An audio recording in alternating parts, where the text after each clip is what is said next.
नमस्कार प्यारे विद्यार्थियों। जैसा कि आप लोगों को पता है, अपने जो इवनिंग का पेज है शाम को अपने व्याकरण की क्लासेज चल रही है, उसमें अपना वर्ण में अपने स्वर और व्यंजन कंप्लीट हो गए हैं।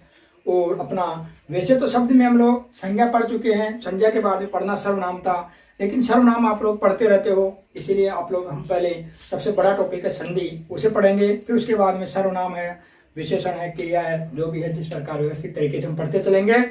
और आज का जो अपना टॉपिक है वो है संधि। और आज का अपना टॉपिक कौन सा है? संधि।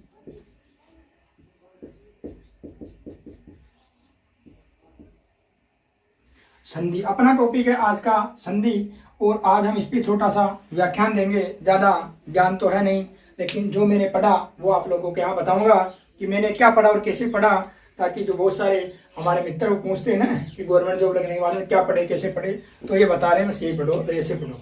आपके भी नोट्स बना सकते हो आप ऐसे। और ज़्यादा समय खराब न करते हुए हम संधि को स्टार्ट करते हैं। और उसी के साथ जो एग्जाम दे रहे अपना फर्स्ट ग्रेड का, उनको बहुत बहुत बधाई। और आज का पहला पेपर देखा जीके का, अच्छा था। और अगर इस प्रकार देखें तो आपका हिंदी का पेपर भी अच्छा आएगा। और उसी के समान आप लोगों का सामान्य शिक्षा विभाग का पेपर आना चाहिए, क्योंकि आप लोगों को पता है वैकेंसी कितनी है।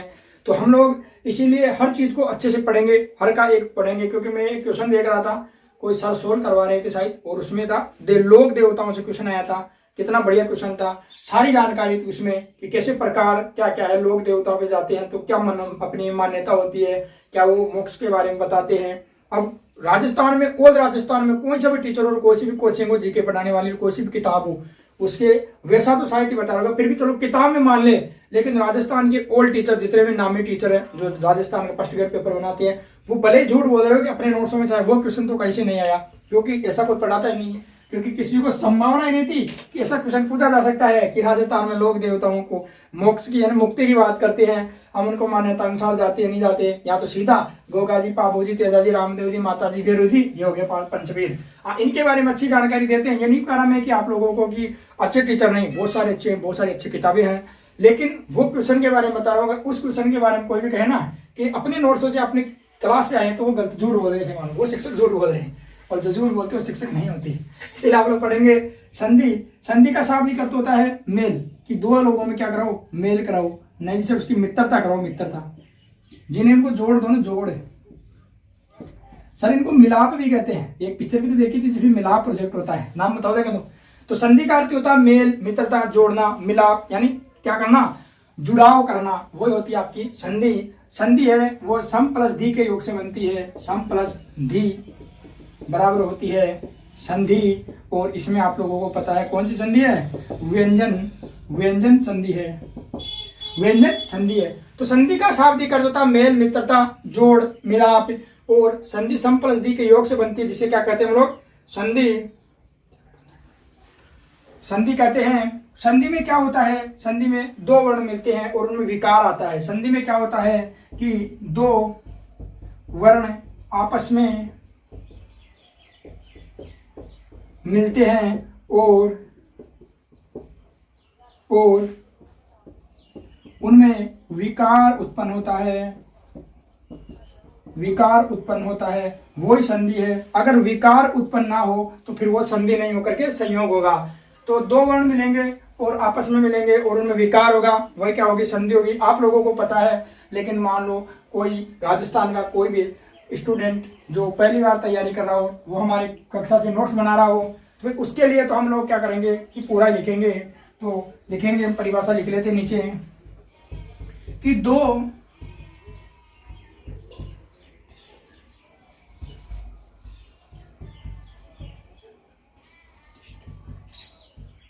दो निर्दिष्ट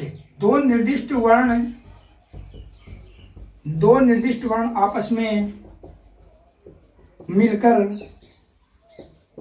विकार उत्पन्न करे, उसे संधि कहते हैं। क्या कहते हैं कि दो निर्दिष्ट वर्ण आपस में मिल करके विकार उत्पन्न कर दे, उसे संधि कहते हैं। और ये बाई लिखो,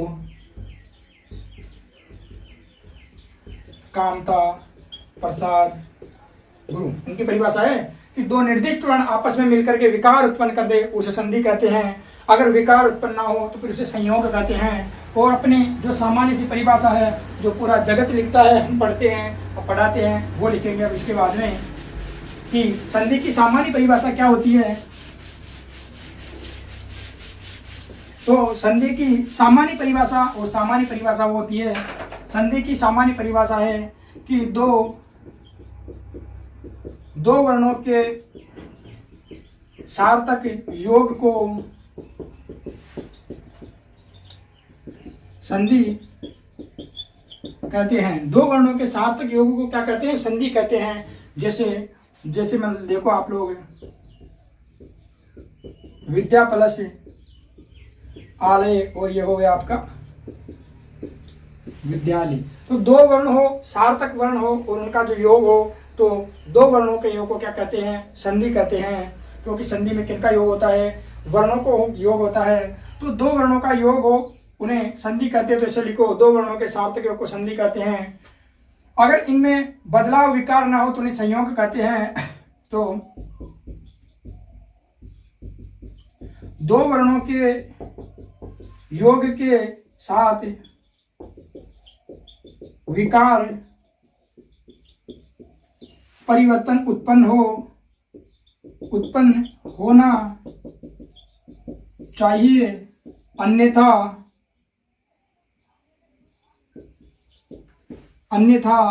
अगर विकार उत्पन्न ना हो, अन्यथा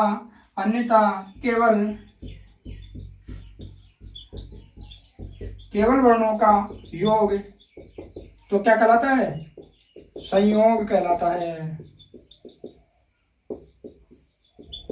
तो क्या होना चाहिए इनमें? परिवर्तन या विकार होना चाहिए। जैसे युग प्लस बोध, और ये हो गया आपका युग बोध। तो ये आपका संयोग है और ये आपकी संधि है। तो दो वर्णों के सार्थक योग से क्या हो? उनमें विकार हो, उनका जो योग होता है वो संधि कहलाती है।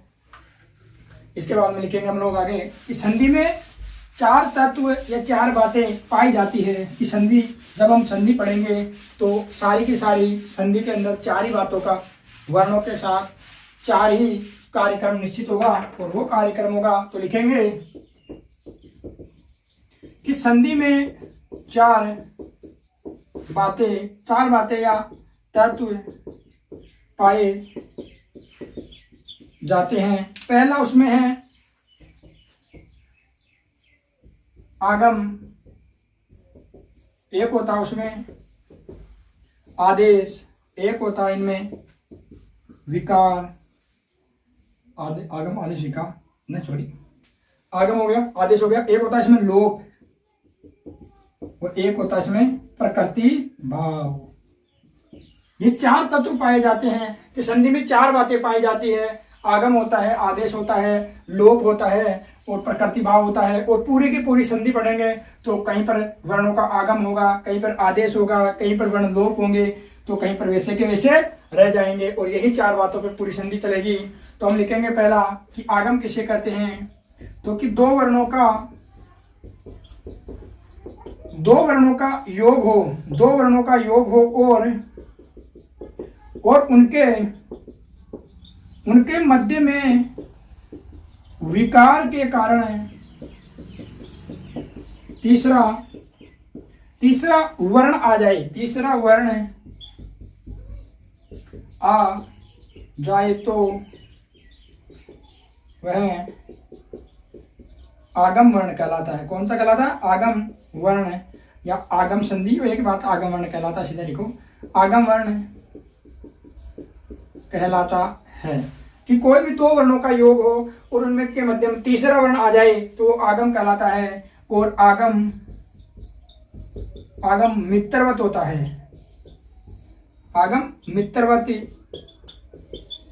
होता है। और उदाहरण लिखेंगे हम लोग, आगम मित्रवत होता है और आगम लिखो आ प्लस छादन, और ये आ गया आपका आच्छादन। तो इसमें जो च वर्ण आया ये कौन सा हो गया? ये आगम वर्ण हो गया। तो पूछा जा सकता है आच्छादन में कौन सी संधि है। इनमें आ प्लस साधन मिलकर के आच्छादन होता है, इनमें आगम वर्णों का प्रयोग होता है। तो फिर है ये क्या हो गया, ऐसा आवाज ना आनी चाहिए उसमें। तो आगम हो गया कि दो वर्णों का आ प्लस गम, आ करके गमन करेगा, वही आगम हो जाएगा। तो दूसरा लिखेंगे आगम के बाद में आदेश। कि संधि में आदेश क्या होता है, तो आदेश वो होता है कि दो वर्णों का योग हो और उनमें क्या हो, वो दूसरा वर्ण आदेश हो जाए।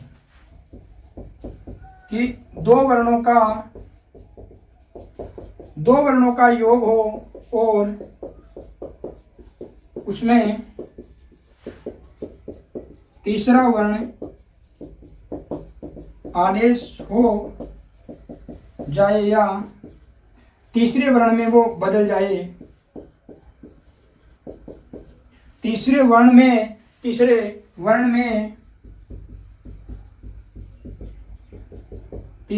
में बदल जाए, वह आदेश वर्ण कहलाता है।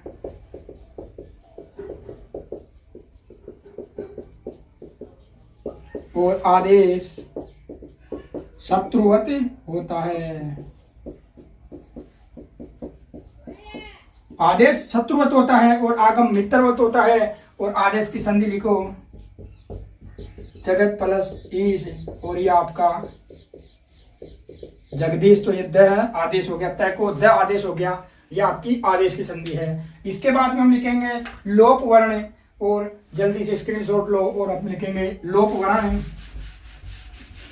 तो लोप क्या होता है कि दो वर्णों का योग हो और उनमें से क्या हो, कोई वर्ण गायब हो जाए, लुप्त हो जाए, उन्हें कहते हैं लोप वर्ण। तो लिखो कि दो वर्णों का योग हो और उनमें से कोई एक वर्ण का लोप हो जाए, एक वर्ण का लोप हो जाए तो वह लोप वर्ण कहलाता है। लोप वर्ण कहलाता है। और इसमें लिखो युवान प्लस राज, युवान प्लस अवस्था, जो आप लोगों का फेवरेट उदाहरण है युवा अवस्था, तो न का लोप हो गया, इसे लिखेंगे हम लोग पक्षिन प्लस राज, तो ये हो गया पक्षी राज, तो न का लोप हो गया आपका। अब एक प्रकृति भाव की संधि, और जल्दी से ज्यादा समय खराब न करते हुए प्रकृति भाव की संधि लिखेंगे हम लोग और फिर आगे संधि की ओर प्रस्थान करेंगे। प्रकृति भाव किसे कहते हैं, तो वही कि दो वर्णों का सार्थक होगा योग भी, दो वर्णों का सार्थक योग होगा या संधि होगी, वहां पर संधि का नियम होगा, संधि का नियम होगा।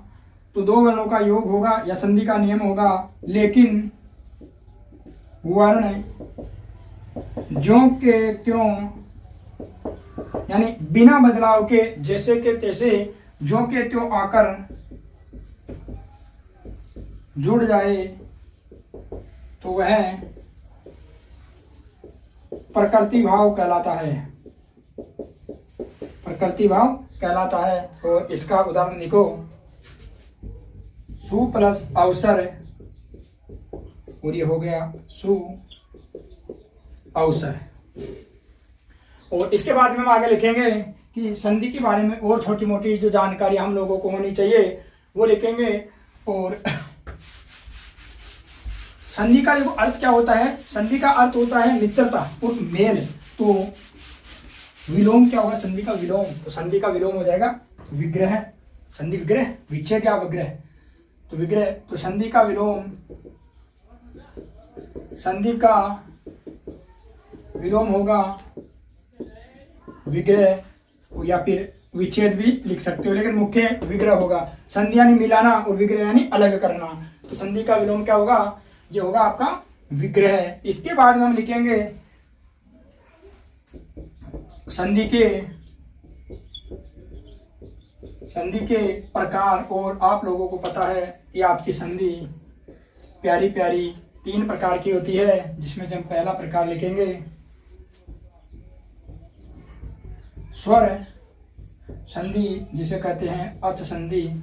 दूसरा जो आपका प्रयोग होता है वो होता है व्यंजन संधि। और तीसरा जो आप लोग पढ़ते हो वो पढ़ते हो विसर्ग संधि।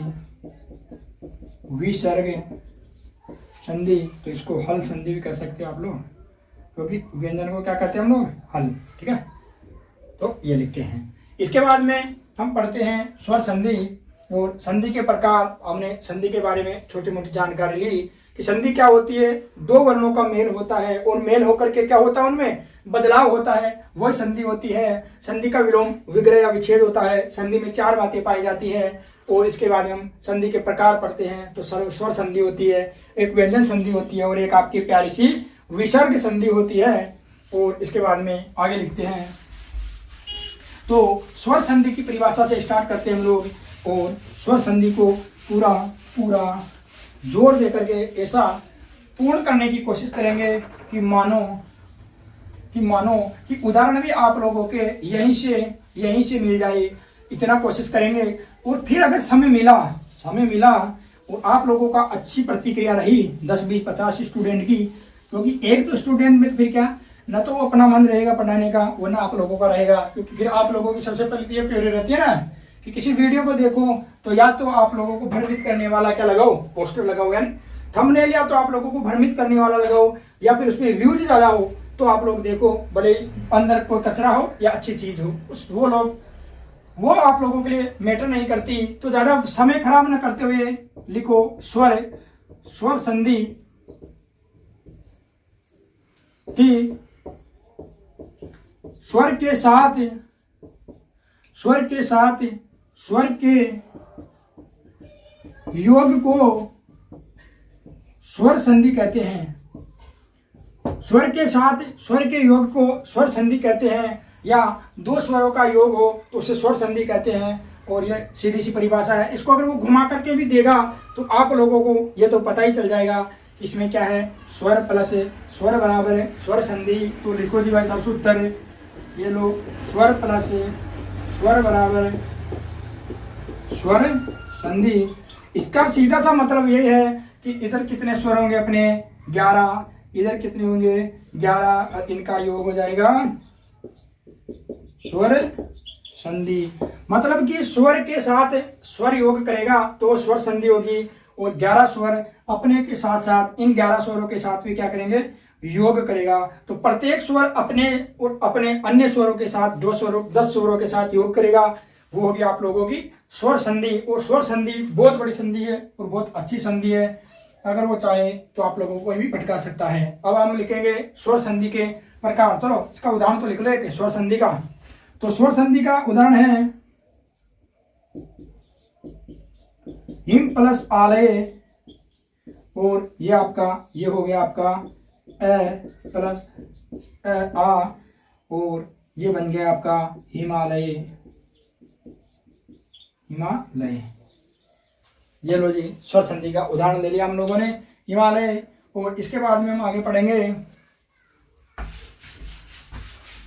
तो स्वर संधि और स्वर संधि कितने प्रकार की होती है। तो स्वर संधि आप लोगों की प्यारी प्यारी संधि 5 प्रकार की होती है। तो स्वर संधि 5 प्रकार की होती है। एक को 3 बार बोलो ताकि याद हो जाए। स्वर संधि 5 प्रकार की होती है, जिसमें पहली होती है आपकी दीर्घ संधि, जिसे हम कहते हैं दीर्घ संधि। क सवर्णों दीर्घ।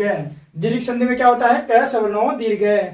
फिर इसके बाद में हम पढ़ते हैं गुण संधि, और गुण संधि के बाद में हम पढ़ते हैं वृद्धि संधि, और वृद्धि संधि के बाद में हम पढ़ते हैं यण संधि, और उसके बाद में हम पढ़ते हैं अयादि संधि। ये 5 प्रकार की संधि होती है। और इन 5 प्रकार के संधियों को हम पहले क्या करेंगे, बिना उदाहरणों के कि किस में कौन सा स्वर जुड़ेगा, किस संधि में कौन सा स्वर जुड़ेगा, किस संधि में कैसा स्वर जुड़ के क्या परिवर्तन होगा, इसको हम एक साथ पहले समझेंगे, फिर एक सारणी लिखेंगे, और फिर हम दीर्घ संधि के उदाहरण से स्टार्ट करेंगे, ताकि जब दीर्घ पढ़े तो सीधा लिख दे ए प्लस ए आ, ई प्लस ई, उ प्लस उ होता है और आपकी दीर्घ संधि है। इनको पहले समझ लो ताकि वहां संधि पढ़ाए उस समय में ज्यादा क्या नहीं करना पड़े, मत्था पच्ची ना करना पड़े। तो दीर्घ संधि में क्या होता है, दीर्घ संधि में दो समान स्वर मिलेंगे और दो समान स्वर मिलकर के क्या करेंगे, अपने दीर्घ स्वर में बदल जाएंगे, दीर्घ स्वर में बदल जाएंगे। यह क्या होती है, आपकी दीर्घ संधि होती है। गुण संधि में क्या होता है कि असमान स्वर मिलेंगे और ए ओ अर में बदलेंगे। वृद्धि में वृद्धि आदेश होगा, यन में इको यंची होगी और अयादि में अय आओ, जो भी बदलेगा वो आपको बताएंगे। तो आप पहले लिखो दीर्घ संधि, क्योंकि दीर्घ संधि में क्या होता है पहले हम वही पढ़ेंगे। और दीर्घ संधि में से ज्यादा है नहीं, आप लोगों को ऐसा कोई राजस्थान का विद्यार्थी नहीं होगा जिसको दीर्घ संधि के बारे में पता नहीं होगा। लेकिन मेरी वही इच्छा है कि क्या पता कोई एक भी बंदा क्या कर रहा हो, एक भी स्टूडेंट क्या नोट्स बना रहा हो, तो उसके लिए यह पूरी का पूरा पढ़ाने की कोशिश है। दीर्घ संधि और इसका सूत्र है क सवर्णों दीर्घ, क सवर्णों दीर्घ कि समान स्वरों का जो योग होगा वो क्या है, दीर्घ संधि। तो दीर्घ संधि में क्या होता है कि दो समान स्वर मिलते हैं और दीर्घ आदेश होता है, दीर्घादेश हो जाता है। तो लिख लो जी दीर्घ, ये लो जी दीर्घादेश। क्या हो जाएगा कि दो समान स्वर मिलेंगे और दीर्घ आदेश हो जाएगा। और इसमें लिखेंगे कि कैसे क्या मिलेगा कि ए प्लस ए हो जाए तो भी ये दीर्घ आदेश होगा, कि आ प्लस आ हो तो भी ये दीर्घ आदेश होगा, कि ए प्लस आ हो तो भी दीर्घ आदेश होगा, और आ प्लस ए हो तो भी दीर्घ आदेश होगा। तो इस पहले का मतलब यह हुआ कि अ स्वर अपने अ स्वर के साथ किसी भी अवस्था में जुड़े, अ प्लस आ ये दोनों अपने किसी भी अवस्था में जुड़े, कि अ और आ ये अपने साथ समान स्वरों के साथ किसी भी अवस्था में जुड़े, इनका जो आंसर आना है वो आ ही आना है। और यही दीर्घ संधि का पहला नियम है कि दोनों अ प्लस आ अपने साथ किसी भी प्रकार में जुड़े, इनका आंसर दीर्घ आना है। दूसरा नियम होता है कि उसमें ई अपने साथ किसी भी प्रकार में जुड़े, इनका जो परिणाम निकलना है वो ई निकलना है। जैसे देखो ई प्लस दोनों लघु ई जोड़े तो भी दीर्घ होगा, दोनों दीर्घ ई का योग हो तो भी दीर्घ होगा। अगर एक लघु ई एक दीर्घ ई हो तो भी दीर्घ ई होगा, और एक दीर्घ ई और एक लघु ई हो तो भी दीर्घ ई होगा। और ये जो आपका दूसरा नियम है वो यहाँ घटित होता है, ये देख सकते हो आप लोग कि अ प्लस ई क्या होगा, ई प्लस ई मिलकर के ई बनेगा। मतलब ये अपने समान स्वरों के साथ ये दोनों स्वर अपने दोनों स्वरों के साथ किसी भी प्रकार में जुड़े, अगर उनका जो बदलाव होगा वो अपना दीर्घ स्वर होगा। और एक और जो है अपना यहाँ एडजस्ट करेंगे हम लोग, तो ये अपना जो ऊ है दोनों ऊ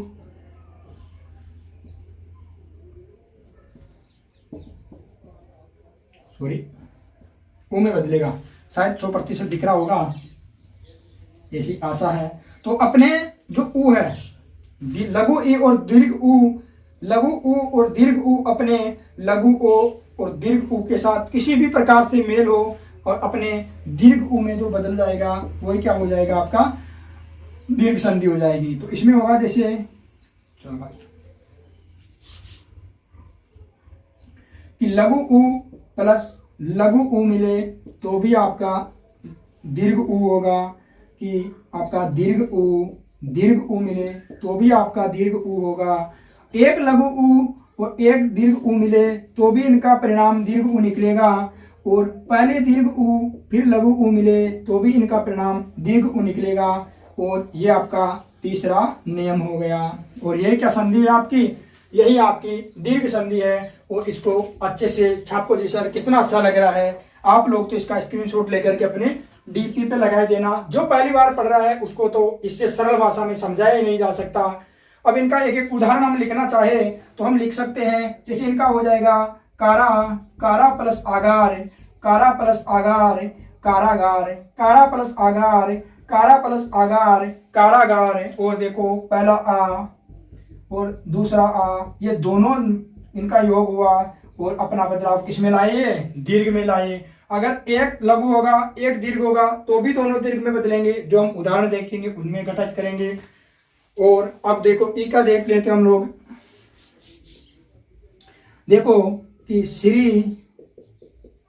श्री धन ई से तो भी ये होगा भाई साहब आपका श्री से, श्री से, श्री से, श्री से, श्री से, क्योंकि इसका ई और इसका ई मिलकर के किस में घटित हुआ? तो दोनों ही दीर्घ ई में घटित हुए। और ऊ वाले का ऑप्शन देखेंगे तो इसका है आपका कि आपका सरयू, सरयू धन ऊर्मी, सरयू धन ऊर्मी, तो भी आपकी हो गई सरयूर्मी, सरयूर्मी। और ये आपका ऊ और ऊ मिलकर के किस में घटित हुआ? दीर्घ ऊ में घटित हुआ। इस प्रकार आपकी पहली संधि का जो नियम है वो पूरा हुआ। अब हम पढ़ेंगे दूसरी संधि का नियम, जिसे हम कहते हैं गुण संधि। दीर्घ संधि समझ में आ गई और नहीं समझ में आई तो दोबारा देखना, 100% समझ में आएगी। और अभी इनके उदाहरण देखेंगे तो पक्की समझ में आ जाएगी।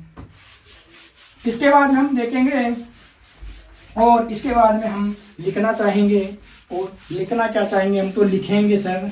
इसका जो दीर्घ संधि पढ़ी हमने, इसकी आप परिभाषा ऐसे भी लिख सकते हो कि ए, आ, ई, उ, ए, जो ये समान स्वर है ये अपने स्वरों के साथ मिलकर के दीर्घ आदेश हो जाता है, वो बात एक ही है। इसके बाद हम दूसरी संधि पढ़ेंगे और उसके बारे में पढ़ेंगे हम, जिसे हम कहेंगे गुण संधि। गुण संधि, और गुण संधि की पहचान क्या होगी? गुण संधि की पहचान होगी ए, ओ और अर। तो ए, ओ, अर की जो ये तीनों मात्राएं होंगी वही गुण संधि की पहचान होगी। कैसे होगी, कहाँ होगी, उनको हम अब आगे देखेंगे। तो गुण संधि की परिभाषा लिखेंगे हम लोग कि ए, आ सीधा लिख सकते हैं। ए, आ किस किस के साथ जुड़ेंगे? ई, उ और री के साथ, री के साथ योग करेंगे। योग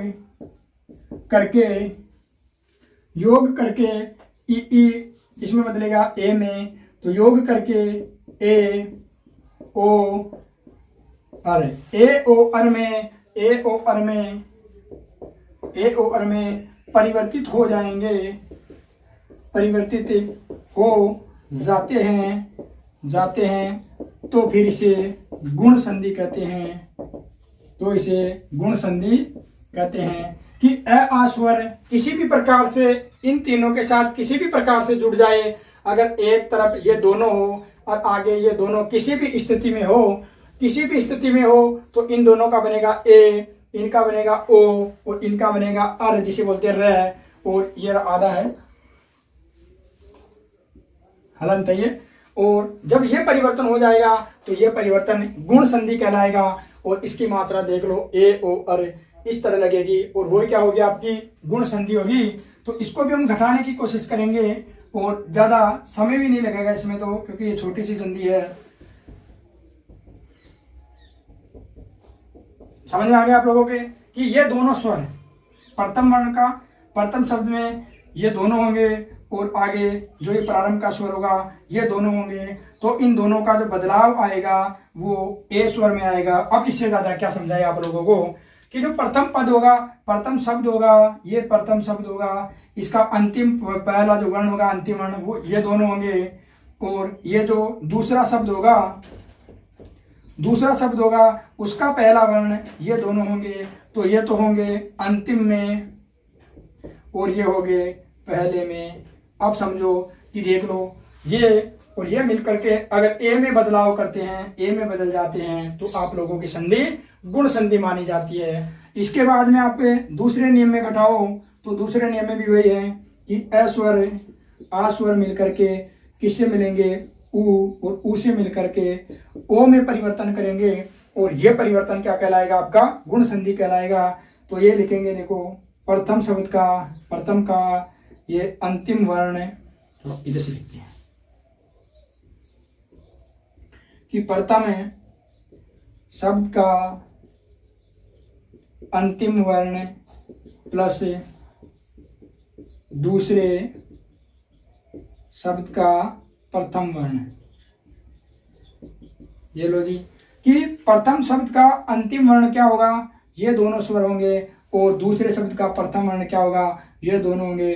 तो इसमें बदलाव करेंगे तो क्या हो जाएगा, तो हम लिखेंगे कि ये और ये मिलकर के किसमें बदलाव करेंगे आपका, तो ये दोनों मिलकर के आपका बदलाव करेंगे वो ओ में करेंगे, और ये संधि आपकी क्या हो जाएगी, फिर ये संधि आपकी गुण संधि मानी जाएगी। और अब एक लिखते हैं हम लोग यहाँ, तो इसको समझ जाना आप लोग, और कि ये दोनों मिलेंगे और आपका री मिलेगा तो किस में बदलेगा, अर में बदलेगा, और ये दोनों का जो बदलाव अर में आएगा वही क्या होगा आप लोगों का, वही आप लोगों की गुण संधि होगी। ठीक है सर, कितना अच्छा लग रहा है। स्क्रीनशॉट लेंगे आप लोग इसका जल्दी से, और फिर हम आगे बढ़ेंगे।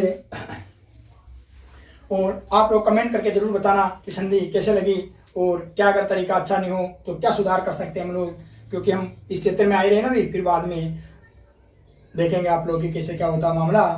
तो इनका उदाहरण दिखाने के बजाय हम वहाँ लिखा सकते हैं, अगर आप लोगों की इच्छा हो तो हम एक एक उदाहरण लिखा सकते हैं। जैसे हम लिखेंगे राम राम धन ईश, और ये राम का ए निकालो जी सर, और ई निकालो तो किस में बदलेगा, ए में बदलेगा, तो जोड़ दो जी इनको, और ये जोड़ दिया जी इनको, और जोड़ने पे क्या हुआ, ये हो गया जी, सॉरी रमादन ईश, रमा उल्टा हो गया, रमादन ईश, और ये हो जाएगा आप लोगों का रमेश। ठीक है, रमादन ईश, और ये हो गया रमेश। अब इधर देखते हैं, तो देखते हैं महाप्लस उदय, और ये हो गया जी आपका आ वर्ण, ये हो गया जी आपका उ वर्ण, और ये किस में बदला जी, ये ओ में बदल गए, और ये महादेव से ये कम महोदय पर चले, पता ही नहीं चला, और देखो ओ की मात्रा आ गई, देखो ए की मात्रा आ गई, और अब बच रही र की, जिसे बोलते हैं हम लोग र की मात्रा करके, सॉरी। अब हम पढ़ेंगे, तो हम पढ़ेंगे देखो सप्त प्लस ऋषि, और इसका अ और इसका री मिलकर के बनेगा जी अर। और किस प्रकार अब घटेंगे ये हम जब संधि पढ़ेंगे तो बताएंगे, अभी तो आप लोग लिख लो जी सर सप्त, ये लो जी सप्त, और ये आपका ऋषि, सप्तर्षि, कण्व ऋषि, ये बहुत सारे हैं। स्क्रीनशॉट लेंगे आप लोग जल्दी से इसका, और इसके बाद में हम अगली संधि घटाने जा रहे हैं, और वो अगली संधि है अपनी वृद्धि संधि, और वृद्धि राधेच इसका सूत्र होता है वृद्धि संधि का। और हर चीज के सूत्र बताना भी अच्छे नहीं है, क्योंकि आप लोग तो देख ही नहीं रहे कि हमने तो संज्ञा का भी सूत्र बना दिया, और अब देखो संधि का भी सूत्र किस प्रकार बनाते हैं। तीसरी अपनी संधि है, वो संधि हम पढ़ेंगे वृद्धि संधि, वृद्धि संधि, और ये वृद्धि संधि इतनी जोरदार पढ़ेंगे कि आप लोग कभी भूलोगे नहीं। वृद्धि संधि, और वृद्धि संधि में कौन कौन सी मात्रा होगी, तो आपकी ए मात्रा और आपका ओ स्वर होगा, यही आपकी वृद्धि संधि होगी, कि ये दोनों स्वर होंगे जहां पर वृद्धि संधि होगी। तो इनका लिखेंगे वही ए प्लस आ किसके साथ जुड़ेगा, ए और ओ के साथ जुड़ेगा, तो आपका हो जाएगा ओ, ये किस में बदलेगा, ओ में बदलेगा, और ये सॉरी इसको इस प्रकार लिखते हैं बदलेगा, तो ए आ के साथ में ए ओ वर्ण का योग हो तो ये ए ओ वर्ण में परिवर्तित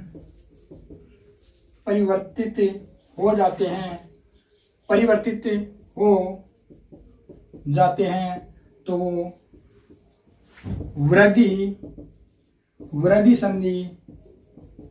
वृद्धि संधि कहलाती है। कि अ आ के बाद में ए ओ किसी भी प्रकार में आएगा, इससे इनसे जुड़ेगा, तो आगे मिलकर के क्या आपका यही स्वर बनेगा। और वृद्धि संधि हो गई। वृद्धि संधि के बाद में हम पढ़ेंगे सर, और इनके बारे में भी लिखे उसी तरह डायग्राम बना करके, तो लिखो जी लिखो। अरे यार क्या होगा, शायद कम हो। 2 मिनट वीडियो को रोकेंगे फिर करेंगे, अभी तो देख लो।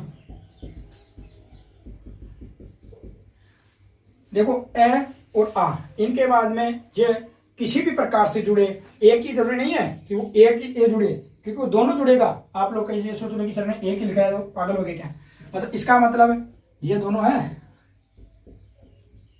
कहीं आप लोग ये सोचो यार, फिर कमेंट कर दोगे आप लोग, मुझे लग ही रहा है। अब देख लो, ठीक है। तो ये दोनों वर्ण और ये दोनों वर्ण किसी भी प्रकार से जुड़े, इनमें जो बदलाव होगा वही तो होगा आपका ए, और ये जो बदलाव होगा ये होगा। और ये आपका है वृद्धि संधि कि ए आ ए के साथ में किसी भी प्रकार से जुड़े, वो उनका जो बदलाव होगा वो इसी में होगा, वही आपकी वृद्धि संधि होगी। दूसरा वही आपका ए आ प्लस हो गया जी सर आपका ओ, तो ये दोनों का बदलाव, इन दोनों वर्णों का बदलाव, जो भी बदलाव लेकर के आएगा वो आपका ओ शब्द लेकर के आएगा। ओ बोलते हैं औरत वाला ओ, और ये आपकी वृद्धि संधि हो जाएगी। इसका उदाहरण देखना चाहोगे आप लोग तो हम लोग उदाहरण देखेंगे, और प्रसिद्ध उदाहरण सर इसका एक धन एक, और ऐसे मानो कि अगर आपको एक कि अगर आप लोगों को वृद्धि संधि का उदाहरण पूछेगा तो 99% तो यही उदाहरण होगा। देख लेना आप लोग, एक बहुत प्रसिद्ध उदाहरण उनका। अब देखते हैं इसका ए और इसका ए मिलकर के हो गया आपका ए, और यही मात्रा हो गई, देख लो आप लोग एक। और परमधन औषधि, परम औषधि लिख दो, छोटा सा देखते हैं, औषधि में तो बहुत बड़ा हो जाएगा, कौन सा लिखे तो लिख लो जी आप तो यार मस्त लिखो।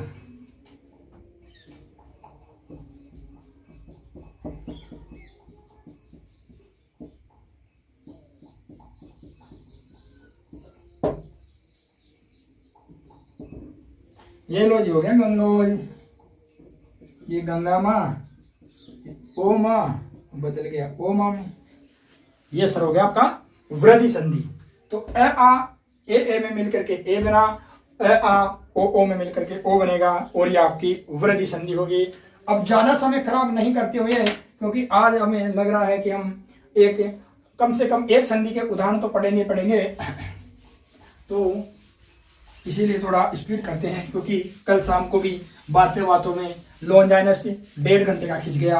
वो इतना लंबे वीडियो अभी हमारे लिए हानिकारक है, आप लोगों के लिए नहीं, हमारे लिए, क्योंकि फिर आप लोगों के लिए हानिकारक होगा ना, वो काम बाद में पता चलेगा आप लोगों को। अब बच गए आपके पास में यण संधि, और यण संधि को हम कहते हैं इको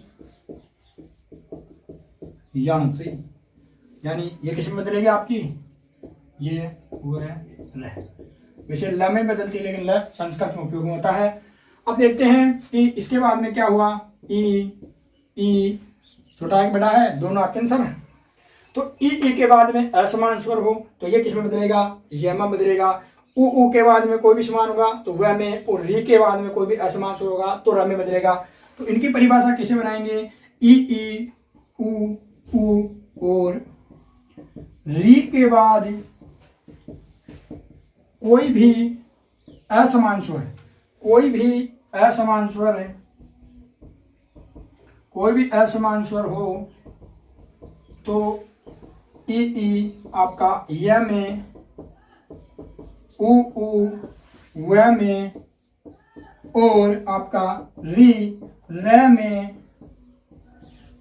में बदल जाता है, और वही आपकी कौन सी संधि होती है, वही आपकी बिचारी यण संधि होती है। यण संधि कह करके लाती है कि मैं क्या हूं, ऋण संधि हूं, यण संधि हूं।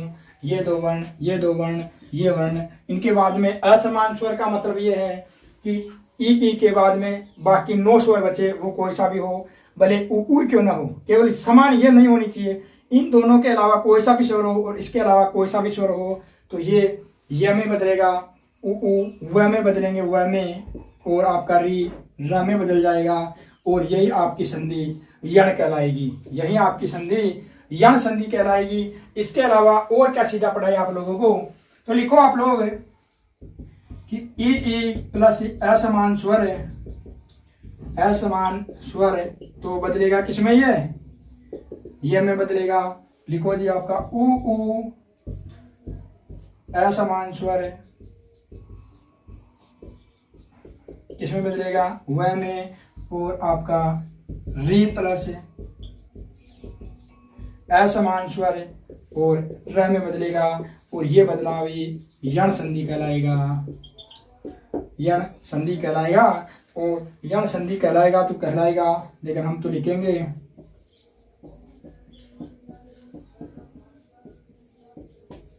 ये बदलेगा जी प्रत्येक। समझ में आया? प्रतिधन एक प्रत्येक कैसे बदला, किस प्रकार संधि करते हैं, सारे रोजने हम जब संधि पढ़ेंगे तब रोएंगे। अभी तो प्रत्येक समझ लो आप लोग कि कैसे बदला प्रत्येक। और सु प्लस आगत है तो बदला दो इसको स्वागत है।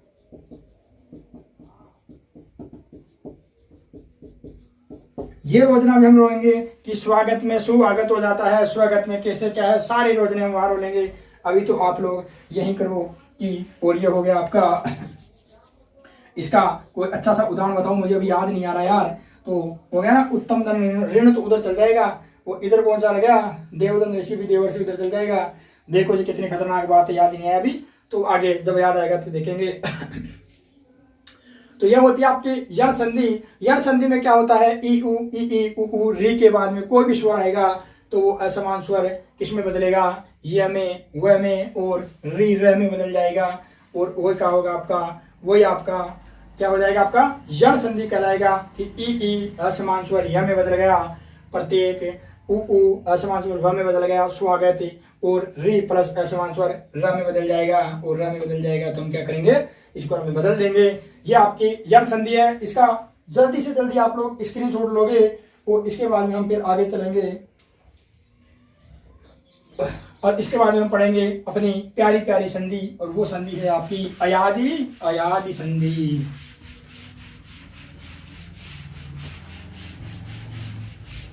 अब तो आप लोगों के साहित्य संभव है कि स्वर संधि कुछ ना कुछ तो समझ में आ ही रही होगी, कुछ ना कुछ तो समझ में आ ही रही होगी।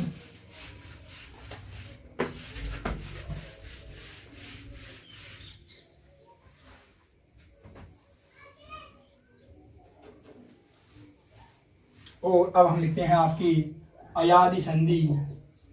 और पांचवी संधि का छोटा सा इंट्रोडक्शन है। ये अय, आय, औ, आओ में क्या होगी, बदल जाएगी। ये होगी आपकी अयादि संधि। तो हम क्या लिखेंगे, इसकी परिभाषा क्या बनाना चाहेंगे हम लोग। वैसे तो जब पढ़ाएंगे तब भी बनाएंगे, लेकिन यहाँ छोटी मोटी तो बनाएंगे ही, क्योंकि नहीं तो फिर आप लोग कहोगे यार कि आप लोग संधि की परिभाषा ही नहीं आती और आप क्या पढ़ा रहे हो, संधि पढ़ा रहे हो। तो इसकी छोटी सी सीधी सी परिभाषा बनाए क्या हम लोग कि कोई भी मामला सेट हो जाए तो वो देखते हैं कि हम कैसे बनाते हैं कि इसकी जो जुड़ता उसी प्रकार बना लेते हैं। अभी तो कि जैसे ए ओ कोई भी स्वर हो, देखो कितना जोरदार हो गया, ए ओ कोई भी स्वर हो, ए ओ कोई भी स्वर हो तो वो क्या हो जाएगा, अयादि संधि हो जाएगी। और क्या चाहिए, कोई भी स्वर हो तो ए किस में बदलेगा, आय में और ओ आओ में बदल जाता है, परिवर्तित हो जाता है, आदेशित हो जाता है, रूप परिवर्तन हो जाता है। तो वही आपकी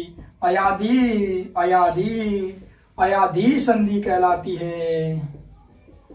अयादि संधि कहलाती है। और लिखो जी लिखो, ए प्लस ए कोई भी स्वर सॉरी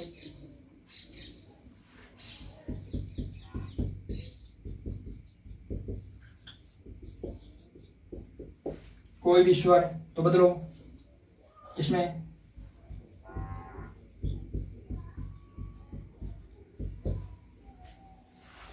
दूसरा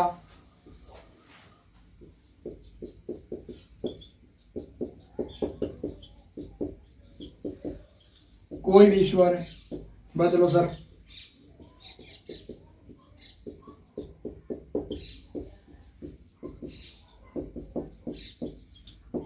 ये लो जी अयादी संधि हो गई आपकी पूरी। इसके बाद में देखो हम लोग संधि को अब पूरी संधि के सारे नियमों को एक सारणी में समेटने की कोशिश करेंगे और फिर हम स्वर संधि से और वो भी दीर्घ संधि से पढ़ना प्रारंभ करेंगे और फिर देखेंगे कि पहली बार पढ़ने वाले स्टूडेंट को भी कैसे समझ में नहीं आती है संधि, और मजाक समझ रखा है संधि को, बस लिखा रहे हैं 25 नियम 20 नियम और ठोक रहे हैं कि संधि हो गई पूरी, जबकि संधि को समझो तब समझ में आए। और जैसे इसका उदाहरण लिख लो, आप लोग लिखना चाहो तो भवन, तो इसका उदाहरण भवन और इसका हो जाएगा गायक। अब इनकी संधि करके तो वही बताऊंगा, जब संधि पढ़ेंगे यार बहुत होगा टाइम, नहीं तो फिर इसे देखेंगे कि बड़ा बड़ा मास्टर बोलता ही जा रहा है, एक क्लास में तो केवल बोलता है गया कुछ पढ़ाया नहीं। काम की चीज तो पढ़ा दिया पूरी, ऐसी बात नहीं है।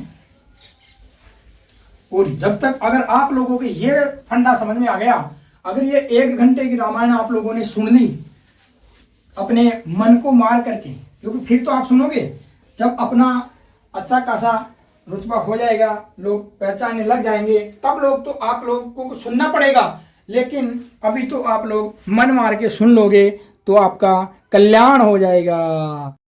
और यह है सर अपना स्वर संधि का चार्ट, और ये चार्ट है आपके सीपी सर की मेहनत।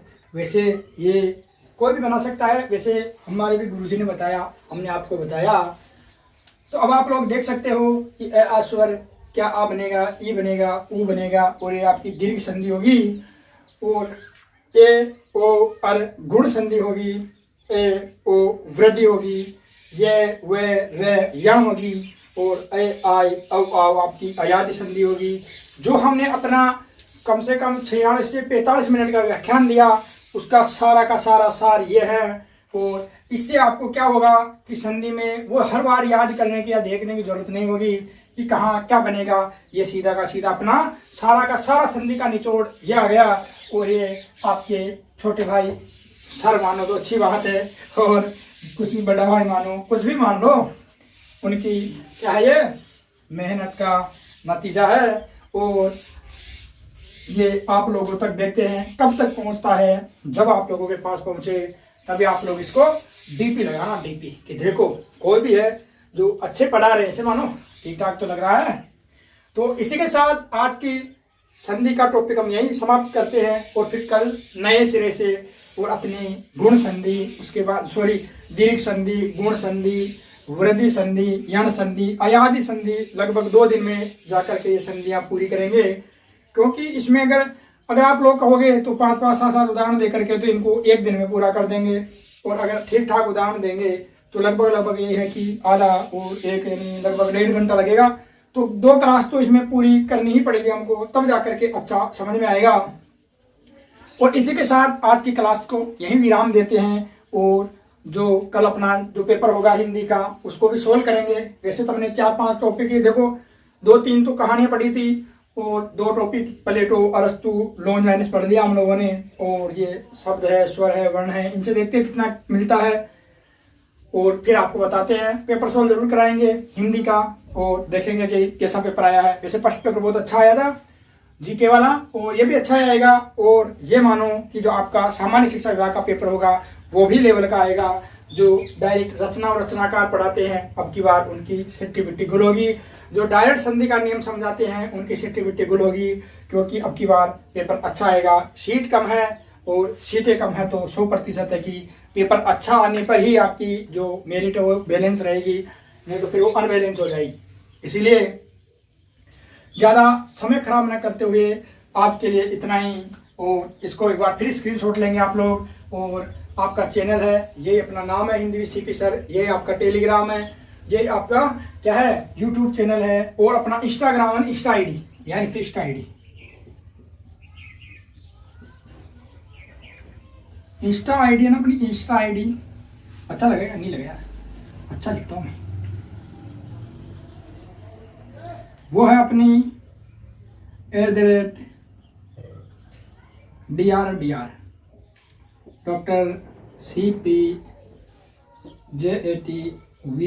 और यहाँ पर ऐसा कोई सिंबल है और ये छोटे बड़े में हो सकते हैं, पता नहीं आप शायद छोटे में है। ठीक है, तो ये अपनी इंस्टाग्राम आईडी, इंस्टा ठीक है, आप लोग इस पे जा सकते हो। ये आपका Hindi VCP sir YouTube channel है, ये आपका टेलीग्राम चैनल है और ये आपकी कक्षा है। आप इसे आराम से पढ़ो, बहुत अच्छी तरह पढ़ो और फिर आपकी प्रतिक्रिया दो। इसी के साथ जय हिंद जय भारत पढ़ते रहिए और माँ हिंदी का कल्याण करते रहिए। हमारी यही आशा है कि आप अपने जीवन में सफल हो और बेरोजगारी रूपी जो आपका कलंक है उस कलंक को आप जल्दी से जल्दी मिटाओ। और इसी के साथ जय हिंद जय भारत पढ़ते रहिए। कल पढ़ेंगे अगली क्लास।